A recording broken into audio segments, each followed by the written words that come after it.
Good morning, friends. Welcome to Empty Cloud Monastery. So this morning we will be doing some Sutta Study, and we will be reading from the Sila-batta um, Sila-batta Sutta, Anguttara Nikaya 3.78, and I will put in the comments the link to the Sutta. Good to see you. Gita, Jayanta, Robert, Abin, John, and everyone else who's watching and hasn't checked in yet. Hello, Charles Lee. Good to see you. All right. So I will be reading the sutta from Venerable Bhikkhu Bodhi's translation, but the link that you have there from Sutta Central will be, I believe, either Bhante Sujato or Bhante Tanisaro, or you probably can pick which one you want. And hello, Robert. Okay, so before we begin, we can start by paying homage to our original teacher, Shakyamuni Buddha, the reason why we're all gathered here today. Namo tassa bhagavato arahato samma sambuddhassa. Namo tassa bhagavato arahato samma sambuddhassa. Namo tassa bhagavato arahato samma sambuddhassa. Buddham tamham sangham namasami.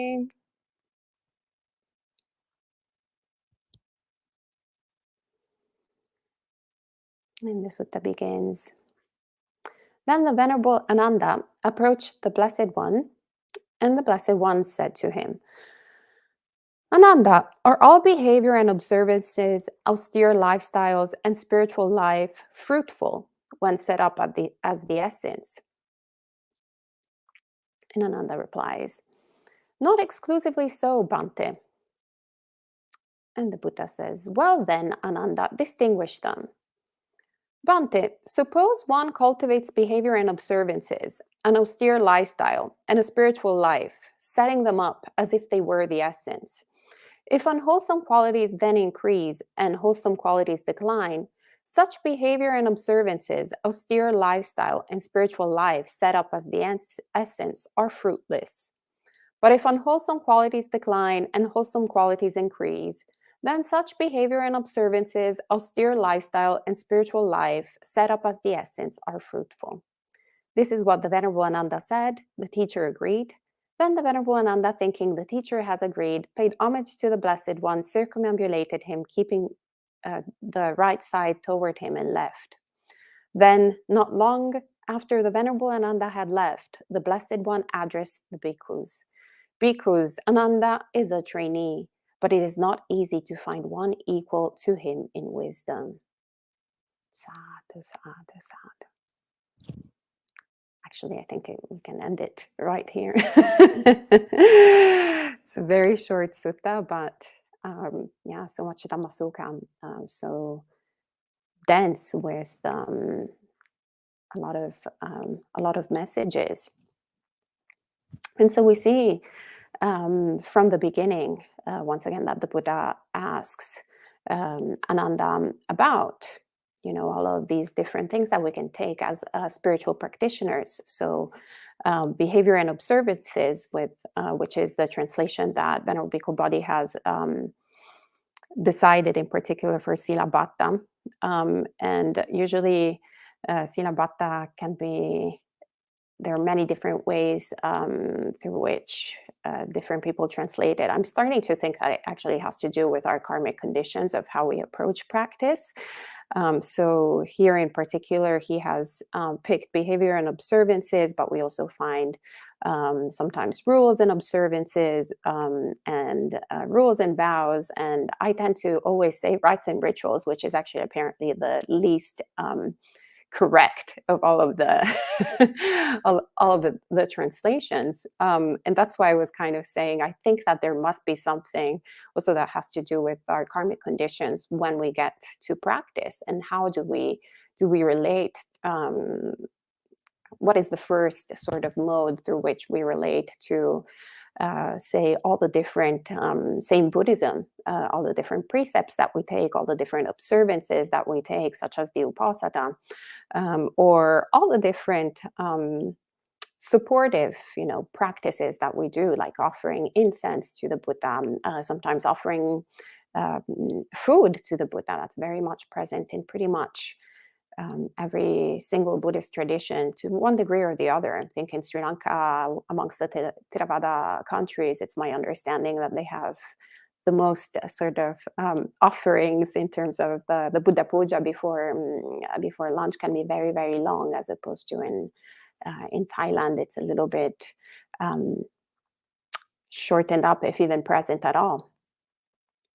But anyway, so what is, I would invite you all to reflect, just like I have, to what is it, the sort of kind of words that we pick when we're describing all of these different practices that we do. Um, and that is, of course, Sila-batta. But here in this sutta, there's also the question of, are all austere lifestyles okay, or is any type of spiritual life fruitful? And what do we mean? What does it mean? Set up as the essence. Well, there's actually a whole, apparently, scholar diatribe is the English word. Yes, diatribe, amongst exactly what in this particular sutta these words in particular mean. But I would, from my understanding, actually, what it really means is, the question is really, is are all these um, beneficial? Are all these fruitful when set up as the essence? Meaning, when they are set up as an end in and of itself, rather than as a means to an end. And Ananda essentially gives the answer that none of these, whether they're behaviors, observances, lifestyles, spiritual life, etc., are, um, you know, in and of themselves, um, good or bad, but rather there is the invitation and understanding whether or not they increase wholesome qualities in the mind and decrease unwholesome qualities, essentially. So the invitation is pretty much to reflect on why are we doing what we're doing? How are the precepts affecting our mind? How are, I'm currently obviously taking the form of of a monastic, of a bhikkhuni in this lifetime. How is this supportive to the practice? How is this affecting the mind? Whenever we observe the Upasada in Buddhism, how is that affecting our mind? If we're lay people, we usually add a couple of precepts more than the usual 5 that hopefully we're all always on. Right? On the Upasada, we add 3 more for lay people. So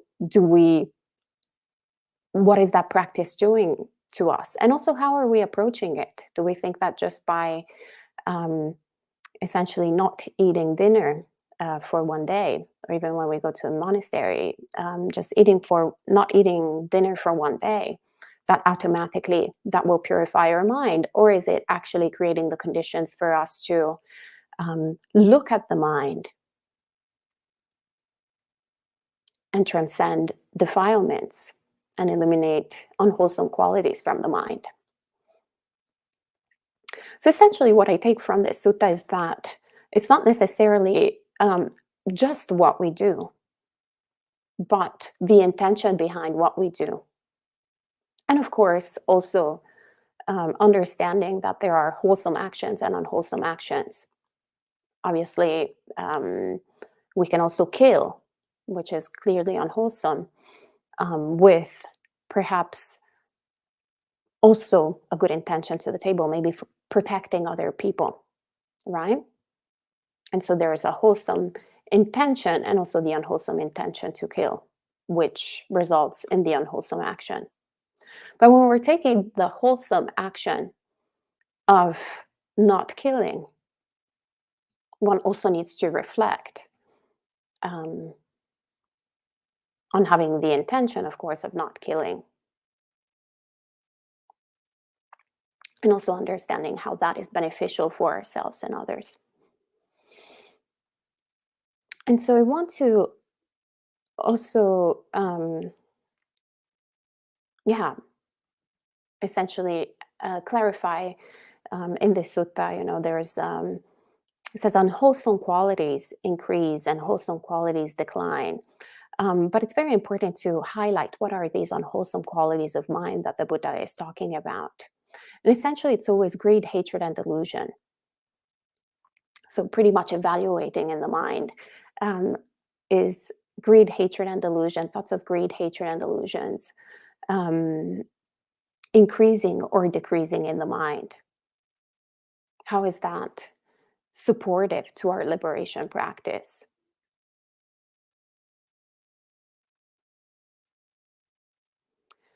I have another sutta here, actually, just an extract, a quote um, that actually elaborates a little bit further on this sutta that we just read. And it's Anguttara Nikaya 1094, the Mahita Sutta. And the Buddha says, I do not say, householder, of every kind of austerity that it should be practiced, nor do I say of every kind of austerity that it should not be practiced. I do not say of every observance that it should be undertaken, nor do I say of every observance that it should not be undertaken. I do not say that one should strive in every way, nor do I say that one should not strive in any way. I do not say that one should make every kind of relinquishment, nor do I say that one should not make any kind of relinquishment. I do not say that one should attain every kind of liberation, nor do I say that one should not attain any kind of liberation. If, householder, when one practices a particular austerity, unwholesome qualities increase and wholesome qualities decline, then I say one should not practice such austerity.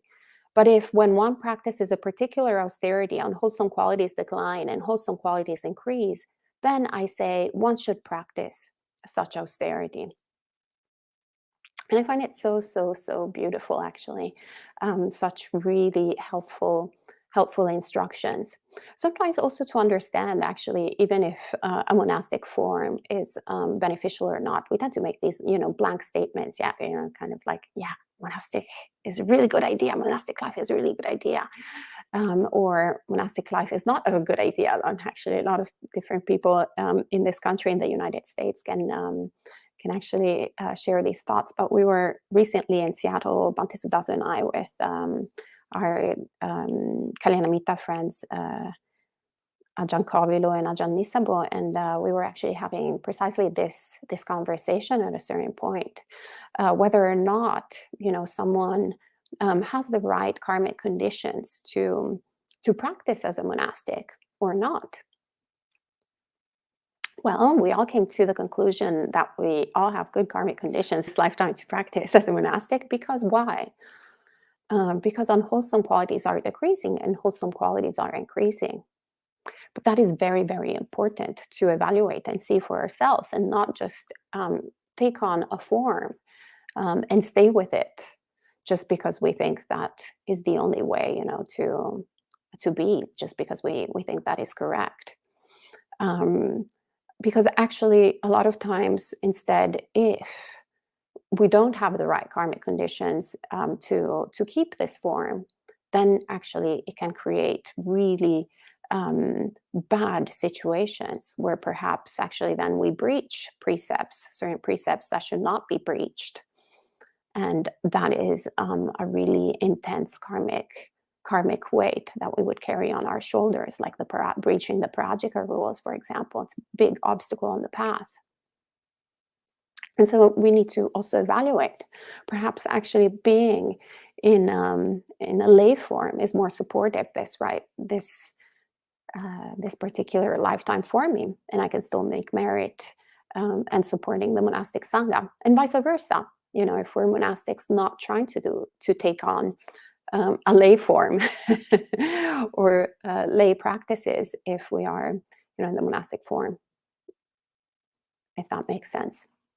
So it's very, very interesting. I really love this encouragement that the Buddha gives us to really evaluate our actions. How are they affecting us? What kind of qualities are we creating, or are we letting go, rather than saying, okay, I do this or I do that, or I don't do this or I don't do that, in a sort of arbitrary kind of way. And actually, in the Trigatha, for example, there's also beautiful examples. I really love the story of both Bhadda Kundalakesa and also Nanduttara, who are both actually two female ascetics already practicing as renunciants, as wandering ascetics, when they meet the Buddha. And so they're already following all sorts of different austere practices. So, shaving the head, not eating after noon, etc., etc.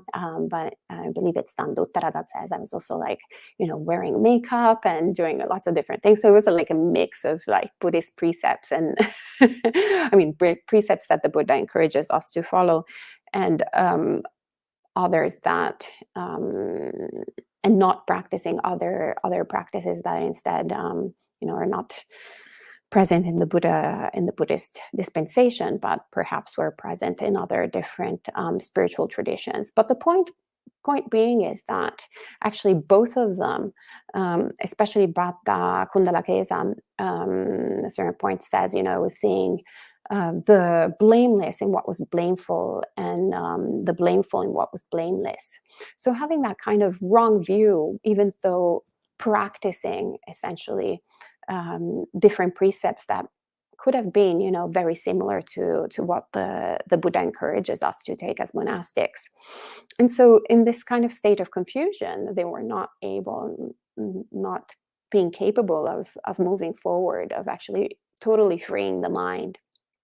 And it was only, getting in touch with the Buddha that the Buddha establishes them in right view and clears up, makes right what needed to be made right, and encourages what actually was already done right. And they both go forth, become bhikkhunis, and attain full liberation.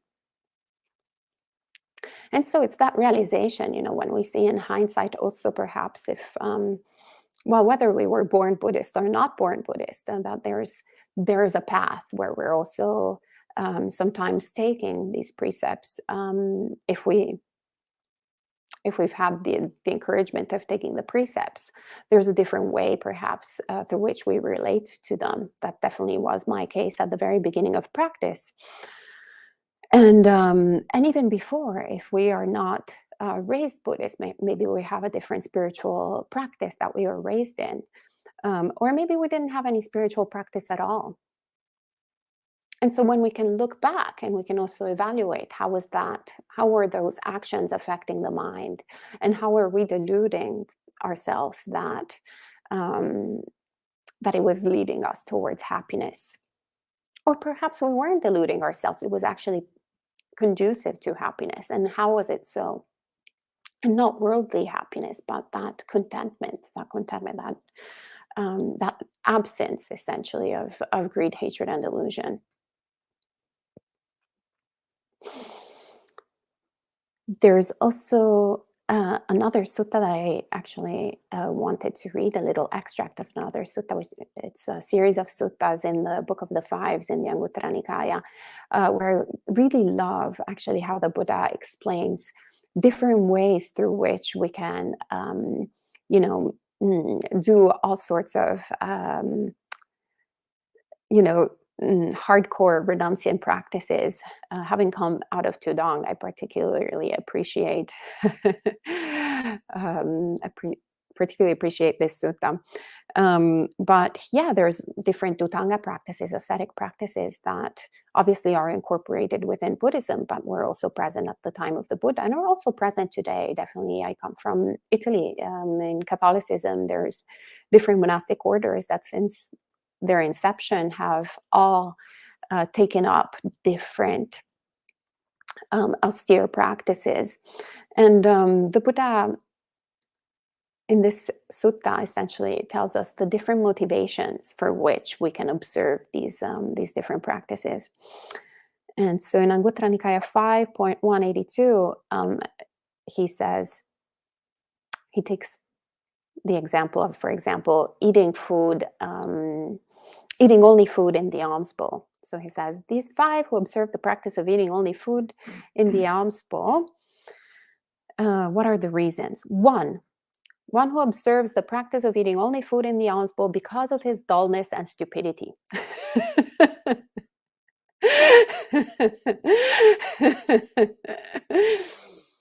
Quite hilarious, actually, that is the first reason why one could do this such practice. Number 2, one who observes the practice of eating only food in the alms bowl because he has evil desires, because he's driven by desire. It's very interesting. One who observes the practice of eating only food in the alms bowl because he is mad and mentally deranged. 4, one who observes the practice of eating only food in the alms bowl thinking it is praised by the Buddhas and the Buddha's disciples. 5, one who observes the practice of eating only food in the alms bowl for the sake of fewness of desires, for the sake of contentment, for the sake of eliminating defilements, for the sake of solitude, for the sake of simplicity.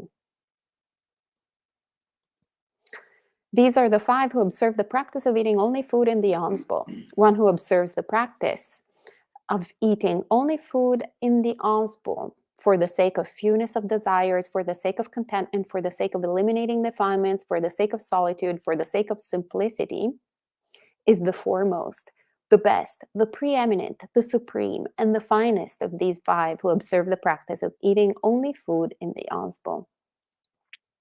What a delicious sutta.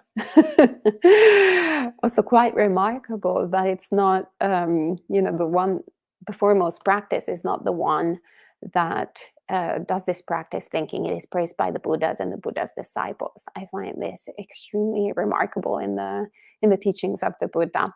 Still says, actually not in particular this sutta, but throughout the suttas we see that, yes, of course, it's a really good reason to do things out of faith, but not the foremost reason. Of course, it's definitely better than doing it out of complete stupidity or complete craziness, or actually, driven by desire. That's also like a very good point. I remember prior to Buddhism, actually, I was doing a lot of Dhutanga practices without knowing that actually they were Dhutanga practices, and definitely it was interesting to me when I encountered Buddhism to see, I was doing, for example, the practice of not laying down. So I would to go to sleep. So I would fall asleep sitting up while I was working, but also have one meal a day, etc. And I was doing all these practices to. Also, I was actually practicing celibacy for periods of time to take as much energy as possible to do all the different creative projects that I had in mind to do, because I thought that was going to bring me to happiness. So it's quite interesting, right? I think that qualifies both out of stupidity and also out of not necessarily evil desires, but definitely driven by desire. So desire to create, desire to perhaps do something really beautiful, a really great project that then would be praised, would bring honor, gain, and who knows what sorts of ideas were flourishing in the mind. But definitely it wasn't for the sake of contentment, for the sake of fewness of desire, for the sake of eliminating defilements, for the sake of solitude, or for the sake of simplicity. None of these were actually present. And definitely it was not because it was praised by the Buddhas and the Buddha's disciples. In fact, I didn't even know that the well, I didn't even know who the Buddha was, nor that he was praising any of these practices. So it's very interesting how we can, yeah, once again, do a practice and not actually come to any, take an austere practice and not actually have any sort of result of purification. Maybe we can get, I think I got some resiliency, and definitely, coming to a monastery setting was very easy for me after all these weird practices. So in a way, maybe I was a little bit like Nanduttara and Matta Kudnala Kesa, seeing the blameless in the blameful and the blameful in the blameless. But definitely, I was very used to not, watching entertainment and doing, yeah, being in a kind of simple environment. But other than that, there had not been any kind of beneficial eradication of defilements in the mind. And so the Buddha encourages us, yes, of course, it's great to do these practices, because the Buddha says that, they're praiseworthy to a certain degree or the other. But once again, the best reason is the eradication of greed, hatred, and delusion in the mind. So, are they in fact supportive towards awakening, or are they not? And in fact, we can see that actually taking these practices, um, even as Buddhists, if we take them in the wrong way, then it can also lead, for example, to a conceit of superiority. Oh, look at us! We're the right, the good monastics, the real good bhikkhus and bhikkhunis, actually doing all these really like hardcore tudong practices, not like those cenobites, in the monastery. um, not living those comfortable monastic lives, eating all that delicious food and so forth. And clearly, when we have those thoughts appearing in the mind, are we actually having thoughts of renunciation? Are we actually eradicating greed, hatred, and delusion, or actually instead increasing unwholesome qualities of mind? So essentially, there's always this evaluation process that we need to do with whatever we're doing. There was, doesn't even have to be necessarily just these um, austere practices, as we were talking about, but also how are we taking, the different actually rites and rituals that I like as a translation as well, in terms of offering the food to the Buddha, offering flowers to the Buddha, practicing any kind of supportive ritual. Is it actually in fact supportive, or is it not? There was a lovely resident here a while back that is of Sri Lankan descent and was born Buddhist, but in America. And actually, at a certain point, she was sharing. Um, I think her reflection was very full, very wise. She was like, "Yeah, well, none of these different, offering incense, offering fruit, and so forth, is actually really necessary. None of anything that I'm doing, here at the monastery is really needed. But actually, it's really supportive to my practice. I really want to do it. Because essentially, it beautifies my mind. It really reinforces, our friend is actually only 20 years old, but I thought, oh, what a really beautiful, beautiful, wise observation of quantifying, the quality of the wholesomeness in the mind. But also understanding that, yeah, offering incense or offering anything, even offering alms to the monastic in and of itself, of course, it's a good practice, and of course, it leads to a good destination. It's not, of course, torturing sentient beings. But the most supreme thing is actually having that ability to quantify, to see how it's becoming an ornament of mind that is conducive towards liberation. So yeah, I think that's all that comes into mind. It's a while that I haven't done Sutta Study, so it's been a bit of a stream of consciousness this morning.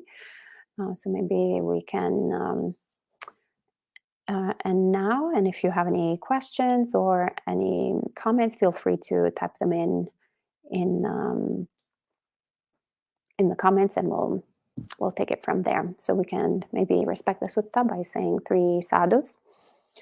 Sadhu, sadhu, sadhu.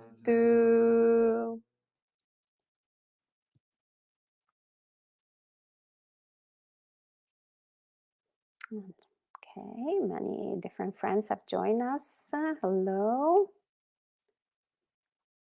Okay, so some friends are asking the links of the other suttas that I read. So one is Anguttara Nikaya 10.94. I'm going to post it in the comments, and the other one is Anguttara 5.182. They're obviously extracts of the suttas. They're not. The first one that we read is the full deal, but the other ones are just little excerpts. And Ian says, this sort of reminds me of the commentary behind Namapada 246, 247, 248. The lay people were arguing over which precepts were hardest to uphold, and that theirs were the hardest, and they were the most virtuous. Yeah, right? We always like, my precepts are better than yours. My jhana is better than yours. My everything is better than yours. So we see how difficult it is to eradicate always that. Well, first and foremost, the conceit of superiority, but also actually the conceit of inferiority. Sometimes we just feel so much worse than everyone else around us. We have the conceit of being really the worst. Usually that happens during retreats, meditation retreats. I remember going to a meditation retreat actually at Bhavana Society when Bhante Jay was living there, and with some other friends, and I was having a lot of trouble in meditation practice. And I was looking at my friends and I was like, oh wow, look at them. They're just having such a, great, perfect meditation. My friend Andy must be in like fourth jhana, and the other one is probably Margaret is already enlightened.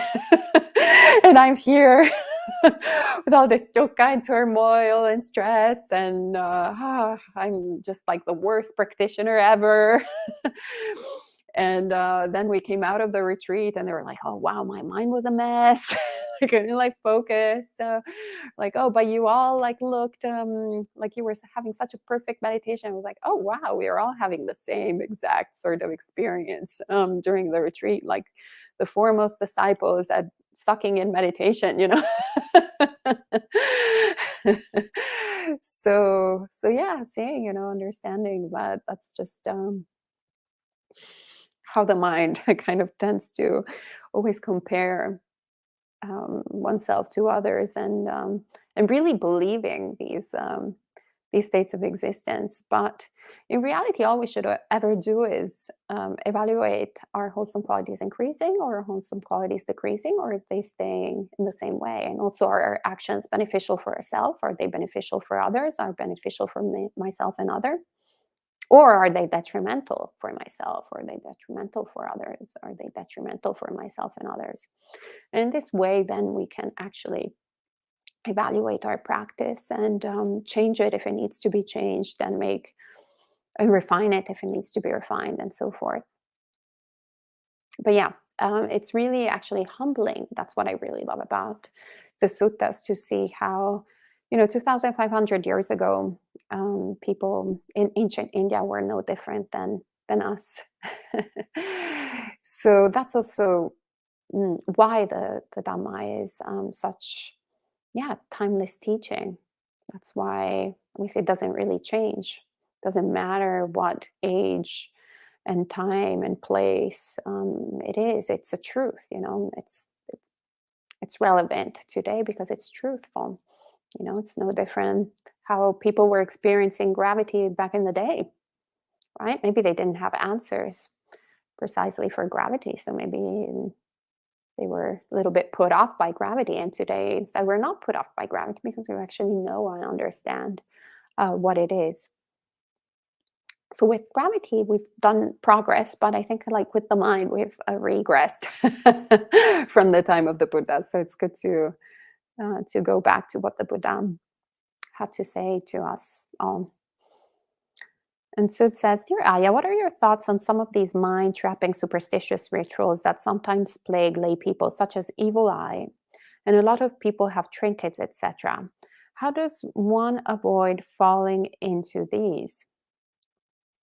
That's a very good question. Well, I would say that first and foremost, as Buddhists, we actually dedicate, we put faith in the legacy of the Buddha. So we put faith in what the Buddha has given to us as training rules. We don't pick them up and create new or, um, you know, take extra different things. At least we don't do that at Empty Cloud. We try. I always like Bhante and I always like to say that Empty Cloud is a regressive monastery rather than a progressive monastery because we're so backwards. We're avant-garde, not because we're avant-garde, but because the Buddha was avant-garde. So always trying to do that practice of going back to what did the Buddha give us, while also not taking, the precepts as we are saying. Whether it's 5 precepts, 8 precepts, 10 precepts, or 311 precepts, as I'm currently following, not taking them, just, in a kind of sort of blind, numbing way and just practicing with the hope that eventually we'll be liberated, but rather investigating, once again, how is that affecting our mind? And so when it comes to, trinkets and all of that sort of thing, well, I'm not quite sure what evil eye is. I don't know if anyone here has what is evil eye? Malocchio, I think, is in Italian. But I grew up very secular, so I am not quite sure. Mm, So they have this like an amulet. an eye, a blue eye, Mm. and behind it somewhere is just To protect from evil spirits. From curses from other people. From curses. Mainly from envy from other people. Envy from other people. Mm. Like if they look at you, especially Like a when I was voodoo in doll. Texas, it was like if someone gave you the evil eye, someone looked at you like with envy or like wishing ill will on you, putting a curse on you. Mm. They could look at you in that way. That look had a power to it. Right. Yeah, I know Malocchio in Italian, that's evil eye, I think. And it's very, very popular. It's just that I had a really secular, materialistic upbringing. So so that was definitely not part of my experience as a human being. I would say, as a rule of thumb, it's always good to keep spirits in good terms, with them. So I see our, for example, Thai friends always make offerings to different spirits. So that's not a practice that I normally take, but we do actually share the merits with devas. We always share the merits with any kind of spirit that is here whenever we do, puja, chanting, etc. So when it comes to sharing the merits, yeah, share the merits with anyone. Go and pay respects to anyone. Our actually Thai community, because we had a Mother Mary in the pedestal where currently the Buddha is, they went and made an offering to Mother Mary before placing the Buddha there. I thought that was really beautiful. I don't think that Mother Mary would have cursed, would have given us an evil eye at all, since she's foremost in compassion, just like Guan Yin, Bodhisattva. But still, it's actually a very nice way of relating to different spirits, immaterial beings. In terms of having amulets, it's a very good question for monk chat, actually, that the other venerables who have better experience maybe can share something a little better. I'm inclined to say that it's not particularly useful, but maybe actually I'm on the fence. I mean, if it's not obstructive to your path, then maybe why not? I'm not sure. Ask the other venerables. It's really terrible when, you get a monastic like me that has zero experience with all of these. So it says, I saw a lot of hands with eyes in the Mediterranean cultures. Yes, I think that is the Fatima, Mano di Fatima, the hand of Fatima. But once again, I'm really ignorant also with everything that that has to do with Catholicism and Abrahamic religions. It's actually really hilarious because I grew up in Italy, so apparently I'm supposed to be knowledgeable about these things. Albin says, Thai bhikkhus do bless amulets. Yeah, I mean, if anything that is supportive to practice, why not? I mean, if it's not an obstruction, and if we don't rely on the amulet thinking, oh, the amulet is going to bring me to salvation, so I can keep on torturing sentient beings, killing every single animal, slaughtering whatever, this and that. But I have this amulet that saves me. Well, that is definitely wrong view. But if we actually practice all the precepts and cultivate that mind of awakening and take the amulet as a support in our practice, then why not? So getting back to what our friend, actually it's Tinuri, for those of you who know Tinuri, I was quoting earlier, saying, yeah, I know that I don't need to do all these things, but they really brighten my heart and mind. They're really supportive to my practice. Yeah, go for it. Anything that is a support is good. I would say it's wholesome. But if you think that that is the only thing that the amulet will bring you to liberation, then that is wrong thinking. And Amaranta says, Ayya, can we consider the virgin saints gods like Mesoamerican gods as devas? I certainly do. Actually, I definitely do. In a lot of Sri Lankan monasteries here in the West, and I don't know, I assume also probably in Sri Lanka, but I haven't been to Sri Lanka yet. But definitely in the monasteries that I've been here, there's usually a deva room. Where there are all the different Hindu gods, but also gods of other different traditions. And there's a practice to go and make offerings and pay respects to them, and I find it very beautiful. Personally, I'm actually also, thanks to my Buddhist practice, getting more familiar with all the different different saints and different spirits that we also have in Italy. Actually, I find it quite beautiful and nice, and it can be actually quite powerful to go in different spiritual places. Actually, when we were doing these pilgrimages in Italy, these walks through pilgrimage routes in Italy, we would find a lot of different sites dedicated, different altars dedicated to Virgin Mary. And there was something beautiful. There was an energy there that was quite remarkable. So yeah, I could feel the devas, whatever that means. As in, like, I don't know if you want to take it from me that I'm a scientific materialist, but definitely it was, just paying attention to that and holding that in the heart was something really beautiful. And so it says, Dear Ayya, why not follow precepts blindly? Since let's say if you're sick, you take an antibiotic, it will cure the illness despite whether one believes it or not. Aren't precepts similar to that? Yes and no. In the way that, once again, there are certain precepts that are morally conducive. So, of course, the practice of not killing is definitely a really good practice. So just practicing that precept creates the habit of not killing. But the precept, for example, of not eating after noon is not really a moral precept. So taking the habit of skipping dinner is not really conducive to liberation.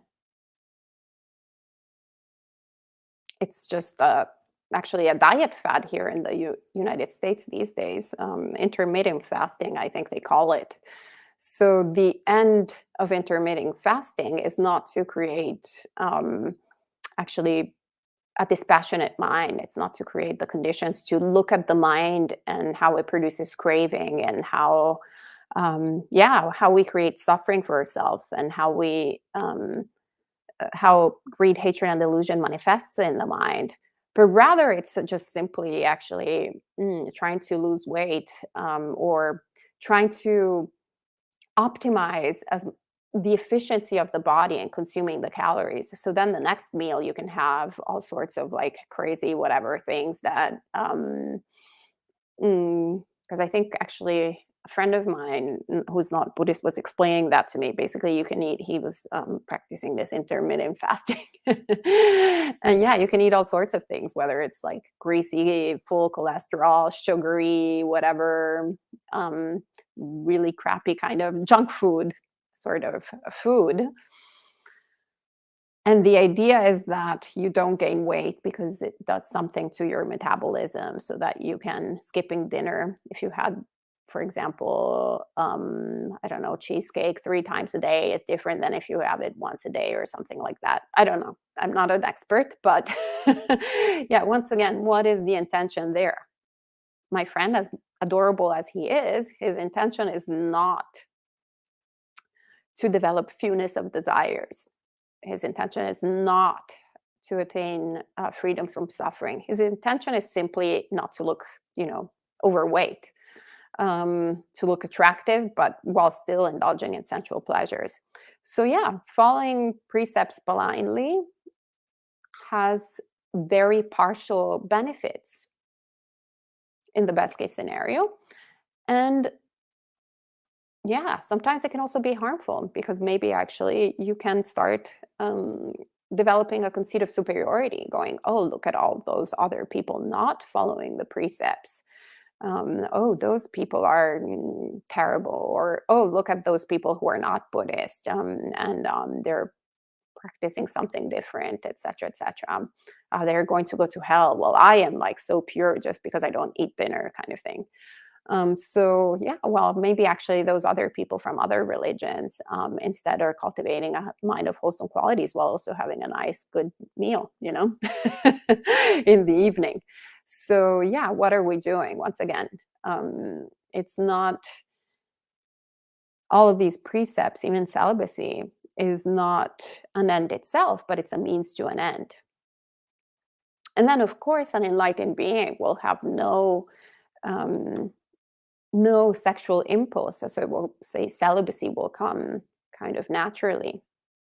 Probably they will also like not eat after noon, simply out of simplicity, out of fewness of desires, essentially, and also out of compassion for others to emulate what the right practice is.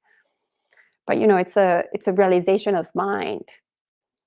So I would say that as we are on the path, definitely to evaluate every single thing that we're doing. Also in the Bhikkhuni Vinaya, actually, there can be some precepts that are actually saying the opposite. And that's because of the historical reasons, that of the evolution of the texts, that were not exactly, the words necessarily everything ipse dixit, like from the Buddha, but rather there were different people in 2,500 years that were like, maybe actually we should alter this, or we should actually alter that.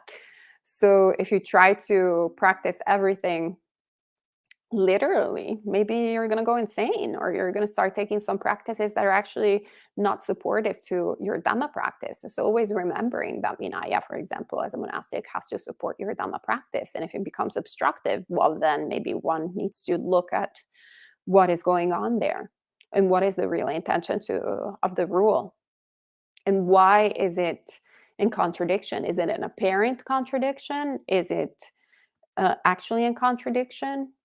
So all of these things, actually, that's why I love being a bhikkhuni, to be quite frank. I love it that I can't take anything for granted, and that it creates the conditions for doing this investigation, for really seeing, what is this? We can also have certain reactions to the Vinaya from perhaps our cultural conditioning, like gender equality is a really good way, that is, a wholesome aspiration. And then you start applying it through this view to the Vinaya, and you want to get rid of like a bunch of different precepts. And then you actually realize that a lot of them have nothing to do with gender inequality, first and foremost.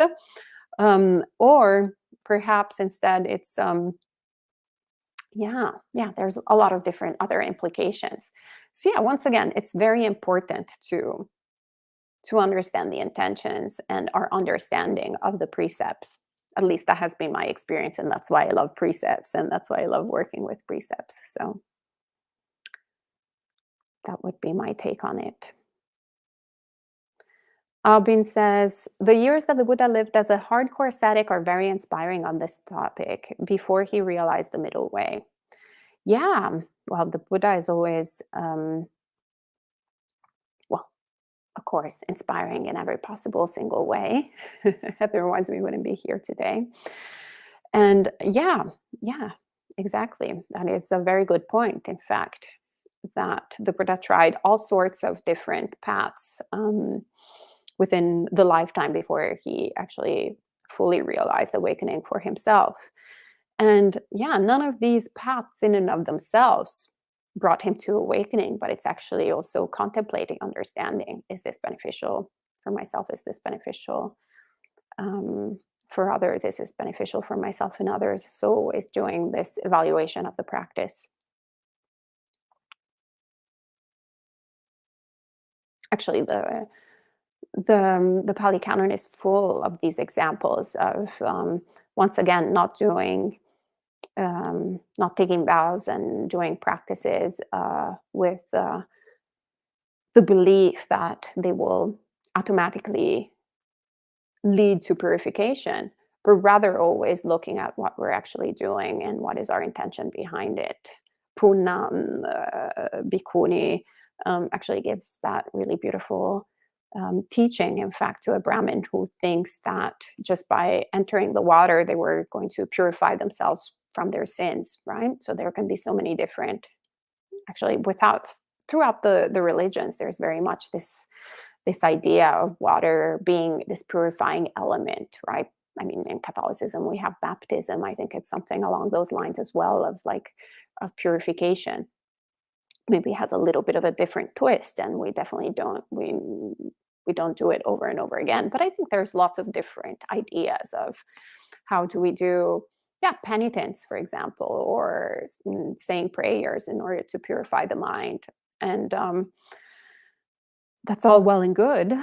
But the Buddhist take is just don't do that action. That's what Punna tells the Brahmin. If you want to be pure, just don't do that action in the first place. Just don't kill. If you want to purify yourself from the consequences of that action of killing, just don't kill. That's the way that one purifies the mind. There is no outside purification. When we've done an unwholesome action, we will reap the consequences of that action. And Abin asks, could you go further on what you just said about the Bhikkhuni Vinaya and gender equality, please? Ooh, I just opened a Pandora's box.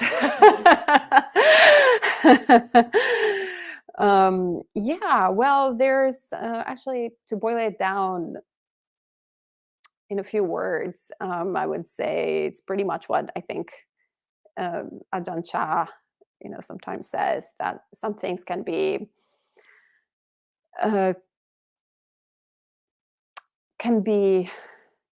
true, but not in line with Dhamma, or they, true but not right, right but not true. Yeah, correct. Thank you, Bhante. Yeah, so essentially, there can be so many different things that are correct in a worldly manner, but they're not correct in terms of Dhamma. They're not right in terms of Dhamma. And so this is now, once again, it's a big Pandora's box. So if you're interested in that, then you should actually just come to the monastery and start practicing as a bhikkhuni, and then we can have that conversation more fully.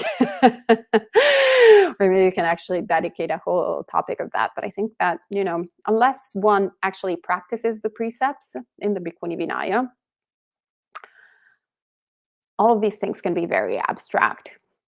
Definitely they were more on the abstract, and I had a different viewpoint when I was a layperson than when I started taking on the precepts and really working with them and seeing how experientially they were affecting my mind. But yeah, we all have, without even going into gender equality, there's so many different things, that we really don't intuitively understand. Like, for example, how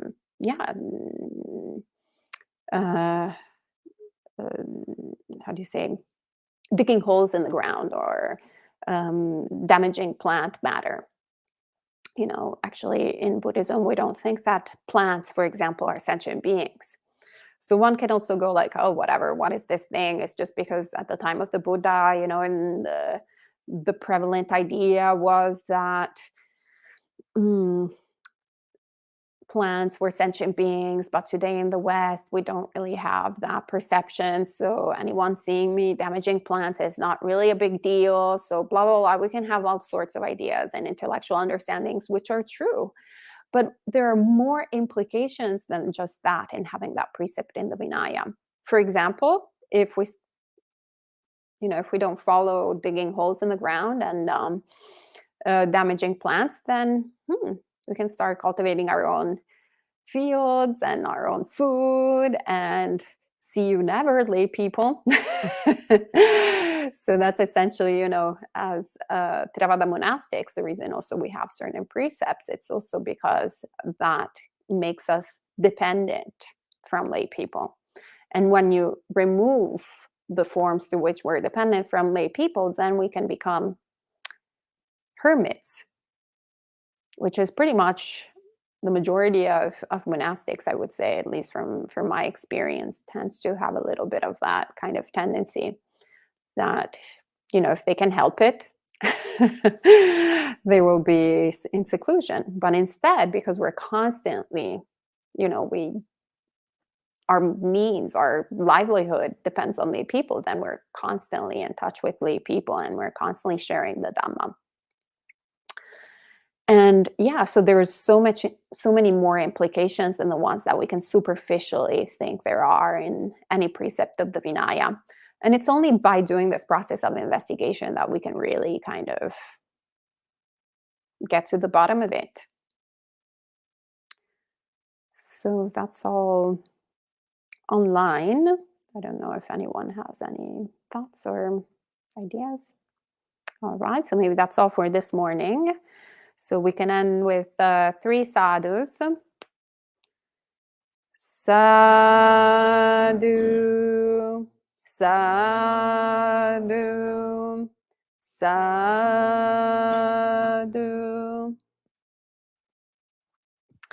And this evening we will have a Sangha panel that will be on how to deal with your parents when you're a monastic aspirant. This was a request from one of our friends online. So yeah, if you have any questions or any Dhamma topics that you want to explore, you're welcome to send us an email and we'll try our best to put it on the sort of roster and discuss it online. Robin says, I'd really like to learn more about that Pandora box. Hope I could study about it soon. Well, if you want to come and do a residency at Empty Cloud, we can talk about it a little bit more. All right, so we'll see you all this evening, and also, of course, tomorrow, and any other questions that are not within the domain of the topics that we pick, you can bring for Monk Chat tomorrow at 7:30 p.m. New York City time. Right, may you all be well and happy, and may all good things come to you.